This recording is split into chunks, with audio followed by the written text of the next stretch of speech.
Bonjour et bienvenue dans le dernier catch-up de l'industrie de la semaine. Je suis Jessica Volker et voici les plus importantes nouvelles de l'industrie du Forex présentées par Leaptrade.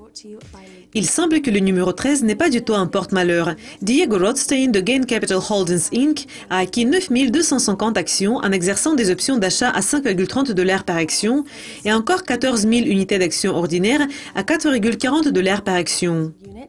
Et puis, il a vendu le total de 56 247 actions à 9,843 $ l'action. Le gain net de ces ventes était de 440 595 $. Cela a suivi une transaction précédente qui a eu lieu en mars, résultant en un gain net de 92 723 $. Et comme mars a déjà fini, M. Rothstein fait un joli petit gain de 98 553 $ de bénéfices nets en espèces.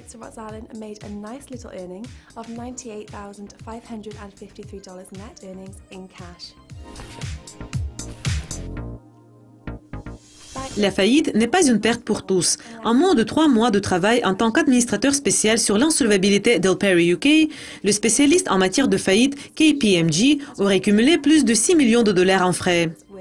Avec un méga 750 $ par heure, KPMG rapporte que quand tout est dit et tout est fait avec Elperi, il prévoit d'exiger près de 7-8 millions de $. Les clients d'Elperi ne doivent pas s'inquiéter. Les frais peuvent être complètement récupérés des FSCS pour un maximum de 50 000 livres sterling par client. Mais les clients possédant de plus grands montants en dépôt vont subir un petit coup et ne vont pas récupérer tout leur argent. KPMG a publié plus d'informations sur la valorisation des transactions mercredi.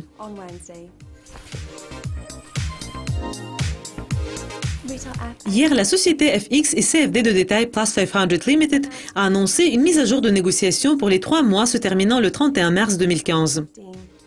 La société a connu un succès financier important au cours de la dernière année et a fait une forte entrée en 2015 avec une hausse considérable de 23,4% des revenus par rapport au dernier trimestre de 2014. Plus 500 a accueilli encore 32 880 clients au cours de 3 premiers mois de 2015 à un coût moyen par l'acquisition de clients de 892 $. L'entreprise a modifié les coûts et les a réduits par rapport à 1 120 $ au dernier trimestre de 2014 et il semble que le mouvement a porté ses fruits à l'entreprise.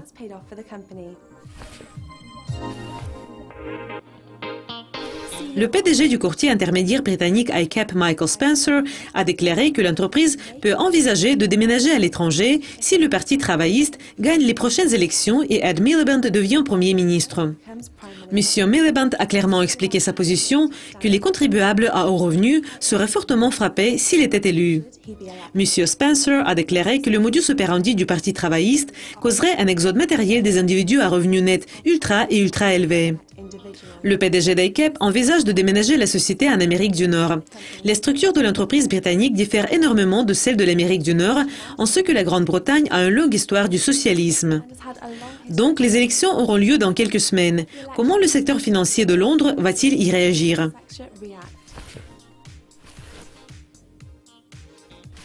C'est tout pour le dernier catch-up de l'industrie de la semaine, mais restez à l'écoute pour voir notre prochaine édition présentée par Leaptrade.